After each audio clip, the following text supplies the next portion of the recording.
이 대림절을 보내면서 우리가 우리와 함께 하시는 그 예수님의 그 손길을 늘 느끼고 고백할 수 있기를 소원합니다. 네, 여러분 신앙생활 하시면서 우리 주님께서 나에게 어떤 일을 하셨는지를 우리가 늘 묵상하고 그 은혜에 감사하며 살아갈 수 있기를 소원합니다. 이제 12월달 이제 한 해가 이제 얼마 남지 않았습니다. 그죠? 네. 이제 한 3주 정도 남았는데요. 이 남은 기간 동안에 한 해 동안 나에게 함께 하신 하나님 어떻게 나에게 은혜를 베푸셨는지를 고백하고 간증할 수 있는 그런 시간들을 준비하고 이 한 해를 마칠 수 있기를 소원합니다. 우리가 이렇게 감사하며 나갈 때 우리가 2022년 새해 여러분 소망이 가득한 삶이 될 줄 믿습니다. 네. 올림픽의 꽃이라고 한다면 어떤 경기가 있을까요? 우리가 이제 올림픽이라고 하면 아주 세계적인 그런 경기인데요. 올림픽의 꽃이라고 한다면 뭐니 해도 대회 마지막에 펼쳐지는 마라톤이라고 할 수가 있죠. 이 마라톤이 올림픽의 기원이 됩니다. 네. 이 마라톤에서 우수한 선수에게 금메달과 함께 주어지는 것이 있어요. 무엇이 주어지게 되죠? 월계수, 면류관이 주어지게 됩니다. 승리의 상징이에요. 승리의 상징. 사실 이게 고대에 아테네에서 전쟁이 벌어졌을 때 이 승리의 소식을 전하기 위해 한 병사가 뛰었죠. 근데 그 뛰었던 거리가 우리가 오늘날 마라톤으로 뛰는 그 거리로 정해서 뛰고 있잖아요. 그것을 기념해서. 그래서 이 월계수 면류관은 승리의 상징입니다. 네. 여러분도 하나님의 나라에서 면류관을 다 받을 수 있기를 소원합니다. 그렇게 될 줄 믿습니다. 네. 그래서 오늘 말씀의 제목은 너희의 면류관이 되리라 입니다. 네. 너희의 면류관이 되리라. 누가 우리의 면류관이 될까요? 바로 하나님께서 우리의 면류관이 되실 줄 믿습니다. 네. 오늘 말씀에서 보면 하나님께서 우리에게 두 가지 관을 주세요. 두 가지 관을 주시는데 첫 번째 관은 면류관입니다. 앞에 말했던 것처럼 승리의 상징이죠. 자, 두 번째 관이 있어요. 두 번째 관이 무엇이죠? 화관이에요. 화관. 화관이 뭐예요? 꽃으로 만든 관이죠. 이 화관을 누구에게 줍니까? 보통 신랑이 신부에게. 신부가 쓰는 관이 화관이죠. 그래서 하나님께서 우리 주님께서 우리의 신랑 되심을 믿습니다. 할렐루야. 네, 우리의 신랑이 되십니다. 얼마나 행복합니까? 사실 우리가 이제 사람이라고 하는 굉장히 연약하고 부족하고 우리에게 때때로 실망을 안겨다 주는 경우가 있을 수가 있어요. 하지만 우리 주 하나님은 완벽하지 않습니까? 우리 주 예수 그리스도는 완벽하지 않습니까? 더군다나 요한계시록에 보면 우리 주 예수님께서 우리의 신랑이 되셔서 우리를 신부로 맞이하심을 우리가 그 말씀대로 믿을 수 있기를 소원합니다. 네. 그래서 여러분 신부에게 있어 최고의 영광은 결혼식이고 신랑을 맞이하는 것이죠. 이처럼 최고의 영광의 자리에 우리가 설 수 있기를 소원합니다. 그래서 여러분 오늘 말씀을 통해 하나님이 여러분의 면류관이 되고 화관이 되는 은혜가 임할 수 있기를 소원합니다. 자, 그런데요 오늘 말씀을 보면 1절부터 보면 하나님의 면류관을 버리는 사람들이 등장합니다. 하나님의 면류관을 버리는 사람들이 등장해요. 그래서 하나님께서는 하나님의 면류관을 대신했던 너희들의 가지고 있는 하나님이 아닌 다른 것을 면류관으로 삼고 있는 그 너희의 면류관을 다 내던져 버리게 하겠다. 다 벗어버리게 하고 그것들이 쓸모없게 하겠다고 말씀을 하고 있어요. 굉장히 엄중한 말씀이죠. 그래서 사실은 오늘 말씀의 제목은 너희의 면류관이 되리라 인데요. 그 제목과는 상관없이 오늘 말씀은 심판에 대한 말씀이에요. 전 반대의 말씀을 하고 있는 것이죠. 그래서 하나님의 백성들입니다. 하나님의 백성들인 분단이 되어 있죠. 북이스라엘과 남유다에 대한 심판을 각각 말씀을 하고 있습니다. 자, 여러분, 그들이 심판받는 이유가 무엇일까요? 왜 심판을 받는 것이죠?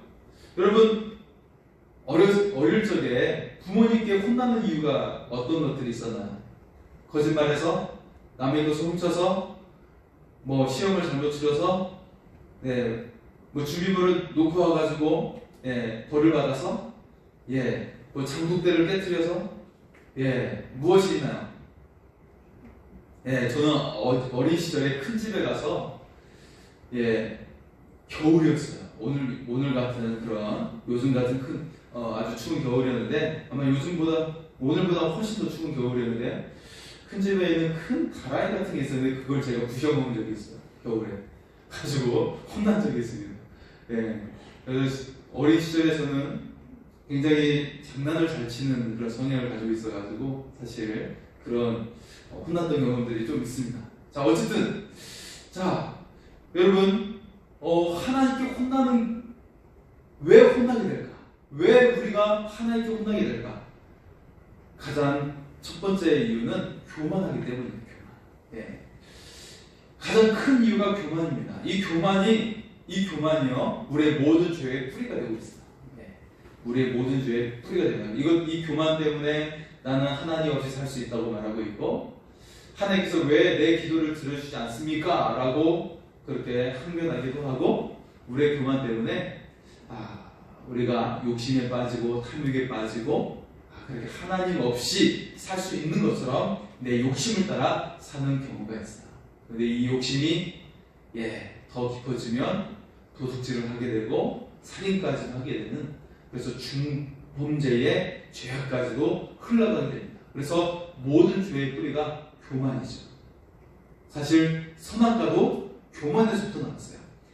뱀이 유혹할 때 네가 이것을 먹으면 하나님처럼 지혜로워질 것이다 라고 했더니 하나님처럼 지혜로워져? 라고 하면서 이 교만의 죄 가운데 선악과를 따먹은 거예요. 자, 이들이 멸류관이 파괴되어지는 것, 이들이 가지고 있는 멸류관이 파괴되어지는 것은 바로 그들의 교만 때문입니다. 우리 1절에서 3절의 말씀을 볼까요? 1절에서 3절입니다. 에브라임의 술 취한 자들의 교만한 멸류관은 화 있을지자 술에 빠진 자의 성 곧 영화로운 광같이 기름진 골짜기 꼭대기에 세운 성이요 쇠잔에 가는 꽃 같으니 화 있을지자 보라 죽게 있는 강하고 힘있는 자가 쏟아지는 우박같이 파괴하는 광풍같이 큰 물이 넘침같이 손으로 그 멸류관을 땅에 던지리니 에브라임의 술 취한 자들의 교만한 멸류관이 발에 밟힐 것이라. 아멘. 자, 이스라엘의 멸류관은 이방 나라였습니다. 또 이방 나라들이 섬기는 우상들이었어요.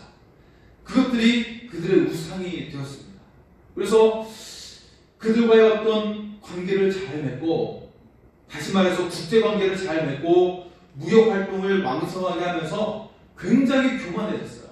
우리가 이 정도로 살만큼 살게 되었다 하면서 교만해지면서 목이 곧아지면서 그들이 날마다 훔쳐망쳐 술에 취해 있는 거예요.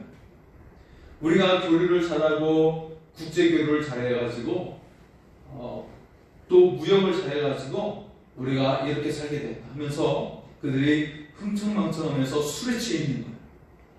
여러분, 우리 한국 사람들이 술을 참 좋아하죠. 그래서 만날 때마다 술을 마시는데, 여러분, 서양의 사람들은 그냥 적당히 마십니다. 그냥 어느 정도 선에서 적당히 목을 축이는 정도를 마시는데, 한국 사람들은 그렇지 않죠. 필름이 끊길 정도로 가는 것을 볼 수가 있어요. 이성을 잃어버리는 그런 방향으로 가는 경우가 굉장히 많이 있습니다. 왜 그럴까요? 그것은 사실 오랜 역사적인 흐름 속에 몸에 배이는, 그래서 우리 조상으로부터 이어진 어떤 유전자가 그 속에 남아있는 경우가 있죠. 남아있는 경우가 있어요. 대부분의 사람들이 이제 농사를 했기 때문에 우리 조상님들이. 그래서 이제 농번기가 끝나면 어때요? 겨울 같은데. 겨울 같을 때 어때요? 할 일이 없으니까. 한 곳에 모여가지고, 모이면 뭐해요? 다른 놀 게 없잖아. 뭐 윷놀이만 하겠습니까? 노름도 하고, 술도 마시고 하면서 필름이 끊기는. 예. 이제 농사일이 끝나고, 이제 그 쉬는 그 기간, 예, 겨울에도 쉬잖아요. 그 기간 동안에 그렇게 삶을 살았던. 예. 그래서 초기에 서양 선교사님들이 한국에 왔을 때 한국 사람들의 모습이 그렇게 비슷했던 거예요. 겨울에는 그들이 봄, 여름, 가을 굉장히 부지런한데 겨울에는 이제 할 일이 없으니까 그렇게 모여서 그런 나쁜 짓을 하는 것을 보고 지적했던 모습이 등장을 하고 있죠. 어쨌든 지금 이스라엘 상황이 어때요? 그들이 하나님을 의지하지 않고 이방 나라를 의지하고 그러면서 그들이 술에 취해 있는 그런 모습을 여기서 묘사하고 있습니다. 그러면서 그들이 어떻게 돼요? 아주 철저하게 마치 그 지면에 큰 우박덩이가 떨어져가지고 그 지면을 완전히 다 생명 있는 것들을 사라져버리게 하고 휩쓸어버리게 하고 그리고 광풍이 불어가지고 여러분 여름날 그 늦여름에 몰아치는 태풍은 굉장히 어마어마한 파괴력을 가지고 있죠. 많은 열매를 떨어뜨리고 그런 광풍같이 그리고 큰 불이 넘친같이 홍수의 재앙은 정말 불의 재앙보다 더 무서운 게 홍수의 재앙이죠. 피할 곳이 없어요. 굉장히 무서운 것이죠. 그래서 이 재앙으로 너희의 멸류관을 파괴시키겠다 말씀하고 있어요. 자, 이스라엘이 멸류관을 삼았던 것은 이웃 나라였습니다. 그리고 헛된 우상이었어요. 그 우상이 물질이죠. 물질과 연결이 되어 있어요. 여러분 오늘날의 사람들의 우상도 똑같아요. 다른 것이 아니라 똑같습니다. 물질이 우상이 되어 있어서 이 물질을 의지해서 열심히 장사를 하고 거래처를 만나고 그렇게 해서 자신의 수익을 올리기 위해서 아주 열을 내는 볼 수가 있어요. 그리고 뭐 투기를 일삼고 그런 것을 볼 수가 있죠. 자, 지금 여러분의 멸류관이 무엇입니까? 세상의 사람들은 집이 멸류관이 되기도 하고 돈이 멸류관이 되기도 하고 성공이 멸류관이 되기도 하고 자식 자랑이 멸류관이 되기도 하고 나의 뭐 지인이나 친구나 뭐 친척들이 내가 의지하는 멸류관이 되고 하는 모습들을 볼 수가 있어요. 근데 하나님을 믿는다고 하면서 우리도 똑같이 그런 것들이 우리의 멸류관이 되면 되겠습니까? 오늘 이 말씀을 통해 우리의 멸류관이 오직 하나님이 될 수 있기를 소원합니다. 그 하나님께서 우리의 모든 것들을 책임져 주십니다. 지금 이스라엘이 이방 나라와 그 우상을 의지하고 그렇게 물질을 의지했지만 결국 그 결과가 무엇이에요? 파멸이에요. 하지만 하나님을 의지했을 때는 어떻게 되었습니까? 하나님께서 그것과 비교할 수 없는 영광을 얻게 하셨고 많은 나라들 앞에서 존귀한 나라가 된 줄 믿습니다. 실제로 하나님을 잘 섬겼던 유다의 왕들이 있었을 때 다윗 왕과 여호사밧 왕과 히스기야 왕과 그들이 통치했을 때는 이웃 나라들이 부러운 그런 나라가 되었어요. 그래서 주변 나라들이 조공을 바치는 그런 위대한 나라가 되었습니다. 여러분, 우리가 하나님을 섬기며 나갈 때 이런 위대한 삶이 여러분에게 주어지게 될 줄 믿습니다. 자, 그리고 나서요, 이 에브라임과 북이스라엘의 심판에 대해서 계속 말씀을 하고 있어요. 그래서 오늘 말씀은 크게 이제 앞에는 두 부분을 나눌 수가 있는데 앞에는 북이스라엘에 대한 심판이고 그리고 뒤에는 남유다에 대한 심판이에요. 이 분열 왕국 가운데 북왕국과 남왕국의 심판을 말씀을 하고 있는 거예요. 자, 그래서 에브라임의 타락성에 대해서 말씀하고 있는데 이 에브라임은 북이스라엘의 지도자의 지파예요. 대표적인 지파입니다. 그래서 유다로 간다면 다윗 왕조인 유다 지파를 이야기하고 있죠. 다윗이 유다 지파 출신이잖아요. 그래서 북왕국은 에브라임 지파가 지도자의 지파예요. 그래서 에브라임 지파다 그러면 북왕국을 의미하고 있는 거예요. 그래서 에브라임에 대한 심판을 말씀하고 있죠. 자, 그래서 북이스라엘의 수도는 사마리아인데 이 사마리아가 이 교만한 면류관을 가지고 있었다. 그래서 그들이 술에 취한 채 살아가고 있음을 말씀하고 있어요. 실제로 오늘 이 말씀이 있은 지 3년 후에 그들이 의지했던 아수르에 의해서 그들이 포위가 되고 결국 멸망을 당하게 됩니다. 예. 한때는 그들이 아수르를 의지했었거든요. 자, 아수르에 의해서 멸망을 당하고 그러면서 이 예언이 성취가 됩니다. 자, 하지만 하나님께서 어떤 말씀을 주시냐면 이 타락한 북이스라엘 가운데 구별된 자들을 보호해 주시겠다 말씀하고 있는 거예요. 예, 이런 말씀을 분명하게 말씀을 해주셨습니다. 그래서 죄악 가운데 더럽히지 아니하고 우상 가운데 더럽히지 않았다. 그래서 하나님만을 의지했던 그 백성 그들을 끝까지 보호해 주실 것이라고 말씀을 하고 있습니다. 네. 자, 오늘 이 북왕국에 대한 그런 심판의 말씀 가운데 어때요? 하나님께서는요 그들에게 재판석에 있는 재판석에 계시는 판결하는 영이 되어 주시고 그리고 또 싸움에서 적군들을 물리치는 자에게 힘이 되어 주시는 분이라고 말씀하고 있어요. 네. 그래서 여러분 재판이 벌어졌을 때 지혜가 있어야 판결을 내릴 수가 있잖아요. 예.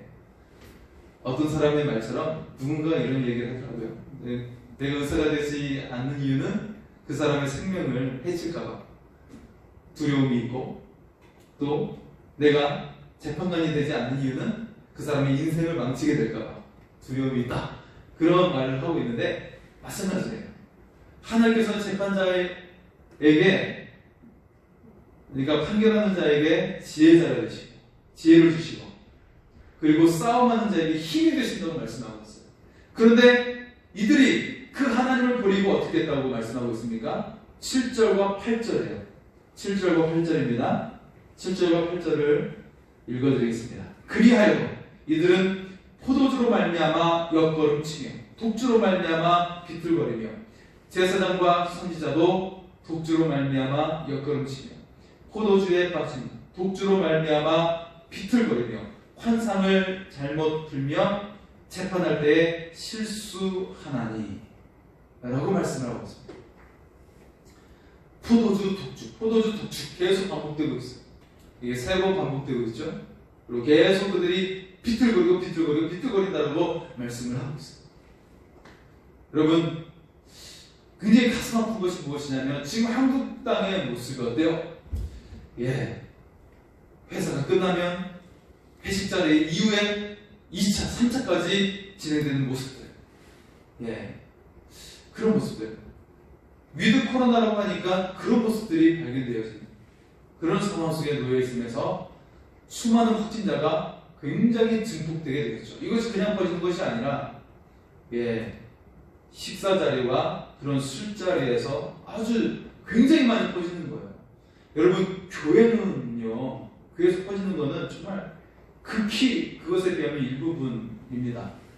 예, 뭐 미추홀에 있는 인천에 뭐 교회에서 뭐 방문자가 있었다 그런 이야기를 하고 있지만 지금 교회는 식사를 하지 않고 있기 때문에 사실 그런 부분은 굉장히 미약한 부분이죠. 뭐 개인적으로는 식사하는 사람이 있을 수 있었겠죠.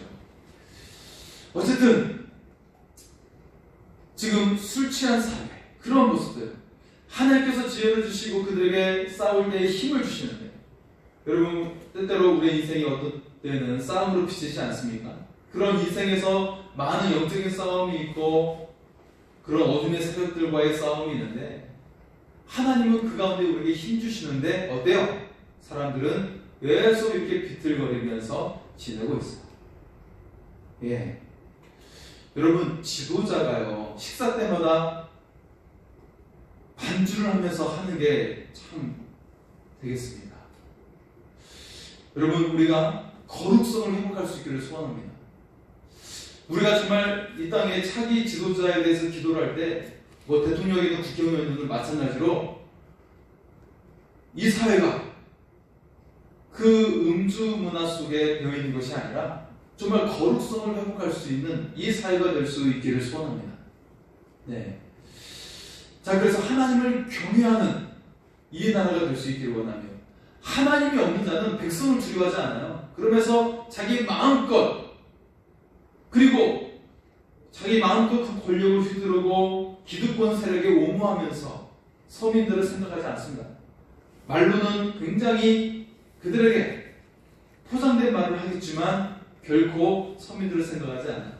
오직 하나님을 두려워하는 자가 그 백성을 사랑하는 줄을 우리가 기억할 수 있기를 소원합니다. 예. 자, 그래서 이 제사장과 선지자를 포함한 그 지도자들의 방탕한 모습을 우리에게 보여주고 있죠. 그들이 하나님의 말씀을 신뢰하지 않고 세상에 취하고 술에 취한 채 방탕한 삶을 살고 있음을 보여주고 있어요. 예. 근데 지금 한국의 모습이 그렇고 한국 교회의 모습이 그렇다는 거예요. 예. 이 코로나가 오면서 그 이전에도 어려움이 있었지만 지금 더 큰 어려움 속에 놓여져 있죠. 하지만 여러분, 우리가 하나님을 향할 때 역전의 명수가 되시는 그 하나님의 역사가 우리 가운데 일어나게 될 줄 믿습니다. 예. 자, 그 후반부의 말씀은 남유다에 대한 심판이에요. 앞에서도 북왕국에 대해서 심판할 때 지도자에 대한 심판에 대한 내용이 먼저 등장하고 있죠. 역시 유다에 대한 심판도 마찬가지입니다. 지도자에 대한 심판을 먼저 말씀을 하고 있습니다. 자, 예루살렘에 대해서 경고하고 있는데요. 자, 유다의 수도가 예루살렘이잖아요. 그렇기 때문에 예루살렘에 대한 경고는 바로 남왕국 유다에 대한 경고의 말씀입니다. 자, 어떤 경고를 내리고 있죠? 14절과 15절을 보겠습니다. 14절과 15절입니다. 14절과 15절. 이러므로 예루살렘에서 이 백성을 다스리는 너희 오만한 자여, 여호와의 말씀을 들을지어다. 너희가 말하기를 우리는 사망과 언약하였고 수월과 맹약하였은즉 너희는 재앙이 밀려올지라도 우리에게 미치지 못하리니 우리는 거짓을 우리의 피난처로 삼았고 허위 아래에 우리를 숨겼음이라 하는도다. 아멘. 예. 그들이 하나님 말씀에 귀를 기울이지 않았다는 거예요. 선지자들을 반복해서 그들에게 보냈지만 그들이 하나님의 말씀을 듣지 않았음을 보여주고 있습니다. 그러면서 어디로 그들이 향해 갔어요? 죄악의 길, 죽음의 길을 가고 있다라고 말씀을 하고 있습니다. 여러분, 내 마음껏 살면 정말 즐거울 것 같죠? 근데 그런 인생만큼 허망한 것이 없어요. 허망한 인생이 없습니다. 예. 내가 많은 것들을 이루고 성공하면 좋을 것 같죠? 그런데 막상 그 성공을 이루면 허탈해집니다. 아, 이 정도밖에 안 되겠을까? 그래서 여러분, 많은 청년들이요, 취업을 위해 굉장히 열심히 노력을 하잖아요. 정말 대학에 들어가기 위해서도 얼마나 열심히 치열하게 공부합니까? 그리고 나서 그 취업은 그 관문이 더 좁기 때문에 정말 굉장히 치열하게 노력하고 언어를 마스터하고 자격증을 따내고 경험을 쌓고 하면서 그 좁은 취업의 관문을 들어가는데 어때요? 막상 취업해서 일을 해보니까 너무 허탈한 거예요. 내가 이러기 위해서 이렇게 열심히 공부하고 노력을 하고 이렇게 내가 힘을 썼을까? 허탈한 거예요. 허탈합니다. 왜냐하면 직장에 막상 가보니까 상사의 관계, 또 부하 직원이 들어오면 이 부하 직원도 말을 잘 듣지 않거든요. 요즘 같은 시대는 잘 듣지 않아요. 다 개인 위주이기 때문에 그런 상황이고, 또 거래처에서의 그런 그런 관계들이 만만치 않은 현실을 맞이하게 되는 것입니다. 여러분, 이런 상황 가운데 정말 필요한 것이 무엇입니까? 여러분, 결국 이 세상의 성공을 취한다고 하는 것은 더 많은 그 지위에 걸맞는 무게를 감당해야 되는 거예요. 내 지위에 걸맞는 무게를 감당해야 됩니다. 제가 아는 그런 친구도 연봉을 굉장히 많이 받는데 제약회사에서 그 연봉에 걸맞는 지위를 감당을 해야 되는 거예요. 거기에 걸맞는 내가 실력을 발휘해야 되고 그리고 거래처의 거래량을 늘려야 되고 그런 상황에 놓여있고 이것을 감당하지 못하면 옷을 벗어야 되는 것이죠. 그 무게가 더욱더 가중되는 것을 볼 수가 있습니다. 여러분, 이 모든 무게를 감당하기 위해서 우리가 어떻게 됩니까? 우리의 자녀들이 이 세상의 무게를 감당하기 위해서 무엇을 추구해야 됩니까? 계속해서 성공을 추구해야 하는 것입니까? 세상의 자랑을 추구해야 됩니까? 이거 가지고서는 세상을 감당할 수가 없습니다.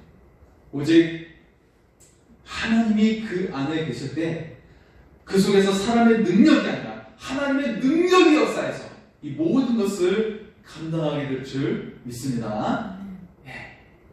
지금 유다는 마찬가지로 세상의 것들을 의지해 나갔어요. 그러면 서서히 하나님을 의지하지 않고 세상을 향해 갔던 것입니다. 이처럼 하나님을 점점 멀리하고 세상을 향해 가면서 유다가 어떻게 됐어요? 점점 멸망의 길로 갔어요. 하나님을 놓치니까 그들이 계속해서 멸망으로 가게 된 것입니다. 결국에 바벨론에 의해서 유다는 짓밟히고 성전도 모두 파괴가 되어지고 완벽하게 멸망이 되어버렸습니다. 여러분, 얼마나 비참합니까? 세상을 추구하는 인생, 성공을 추구하는 인생은요, 유다와 같은 결과를 초래합니다. 북왕국 이스라엘과 같은 결과를 초래하게 되는 거예요. 하지만 우리가 신실함으로 하나님을 의지하고 주 예수 그리스도를 의지할 때 우리 주님께서 우리의 인생을 책임져 주시고 하나님께서 예비하신 언약이 이루어지는 그런 복된 삶이 될 줄 믿습니다. 네.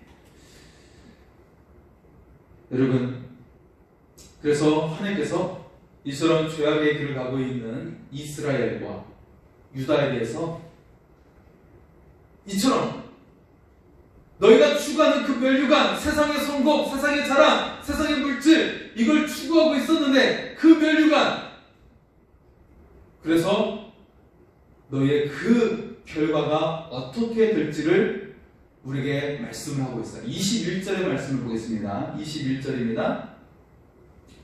21절. 대적 여호와께서 부르신 산에서 같이 일어나시며 기브온 골짜기에서 같이 진노하사 자기의 일을 행하시니 그의 일이 비상할 것이며 자기의 사역을 이루시니 그의 사역이 기이할 것임이라. 아멘. 자, 여러분, 부르신 산과 기브온 골짜기가 등장하는데요. 이 부르신 산은 하나님께서 이 다윗을 통해서 적군들이 굉장히 거대한 무리가 와 전쟁에 임하게 되었을 때 다윗에게 하나님께서 지혜를 주시고 힘을 주셔서 큰 승리를 거두게 했던 장소입니다. 그리고 기브온 골짜기도 여호수아를 통해 가나안을 정복할 때 이 가나안에 살고 있었던 그 족속들, 연합군들이 쳐들어와요. 연합군들이 쳐들어왔는데 그 숫자가 굉장히 이스라엘과 그 숫자가 비교할 수 없는 엄청난 숫자가 몰려옵니다. 여러분, 이때 하나님께서는 여호수아와 그 군대에게 힘을 주셔가지고 그 연합군을 무찔러 주셨음을 우리가 믿을 수 있기를 소원합니다. 하나님을 의지했더니 다윗에게 그리고 여호수아에게 그 어마어마한 상대를, 그 적군들을 물리치는 은혜의 역사, 능력의 역사가 일어나게 된 것입니다. 그런데요, 너희가 하나님을 버렸느냐? 이것이 오히려 너희에게 역으로 돌아와서 너희가 철저히 짓밟히게 될 것이다 라고 말씀을 하고 있는 거예요. 이 말씀은 가슴 아픈 말씀이죠. 우리에게 영광이 되었던 일이 하나님을 버리니까 역으로 우리에게 철저한 멸망과 파멸로 돌아오고 있는 것입니다. 여러분, 우리 인생 가운데 어려움이 있을 수가 있어요. 고통의 순간이 올 수가 있습니다. 여러분, 이 절망의 순간에 우리가 여기서 낙심하는 것이 아니라 하나님께로 우리의 얼굴을 돌이킬 수 있기를 소원합니다. 우리가 땀으로 얼굴을 떨궜던 그런 절망을 하나님께로 향할 수 있기를 소원합니다. 여러분, 지금도 여러분 삶 가운데 여러 가지 고민과 걱정과 두려움이 엄습해 있지 않습니까?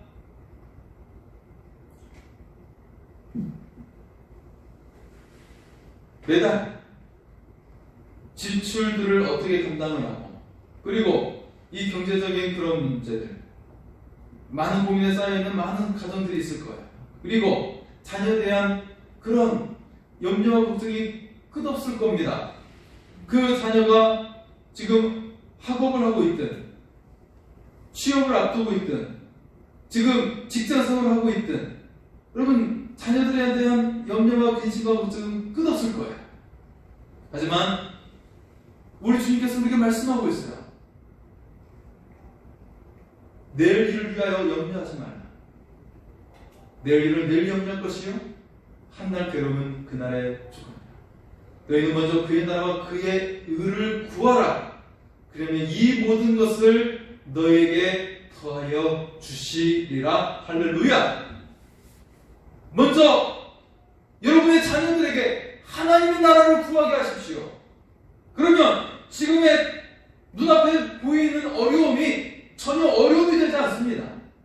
그것은 내가 건너가야 할 하나의 디딤돌이 될 뿐 장애물이 결코 되지 않는 거예요. 이것은 내가 넘어서게 되는, 내가 밟고 서는 디딤돌에 불과한 것이고, 이 디딤돌을 건너면 여러분 기름지고 아름다운 땅에 이르게 될 줄 믿습니다. 결코 성공을 추구하지 말라는 거예요. 그걸 추구하는 자는 험한과 허탈함 속에 술 취하게 돼요. 비틀거리면서 술 취한 인생이 되고 마는 것입니다. 성공에 취해 있는 이 한국 사회가 얼마나 많은 지도자라고 말하는 자들이 그 취함 속에 살고 있습니까? 우리가 이 한국 땅을 위해 기도의 끈을 모아서는 안 됩니다. 이 땅의 지도자들이 그 술 취함 속에 서민들을 생각하는 것이 아니라 달콤한 말로, 포장된 말로 서민들에게 그렇게 그들에게 아름다운 말을 하면서 뒤로 비리를 저지르는 것이 아니라 그들 정말 하나님을 두려워하고 경외하는 나라가 되어야 하는 것입니다. 이스라엘도 지도자들이 타락함으로 말미암아 그 나라가 더욱더 급속하게 멸망의 길로 가게 되었습니다. 우리는 지도자들을 위해 기도해야 되고, 우리의 가정을 위해서 기도해야 되고, 우리의 자녀들을 위해서 기도를 해야 합니다. 이 기도의 끈을 놓는 순간 이 나라가 위태로워지게 되고 여러분 가정도 어려움을 겪을 수가 있습니다. 오직 우리를 보호하시고 우리의 면류관이 되시고 우리의 인생을 면류관으로 되게 하시는 그 하나님을 기억하고 하나님과 함께하는, 또 주 예수 그리스도를 추구하는 이 대림절의 절기가 될 수 있기를 소원합니다. 우리 시간 찬양할까요? 하나님은 너를 지키시는 자, 우리를 지키시고 우리를 면류관이 되게 하시는 하나님을 찬양하겠습니다.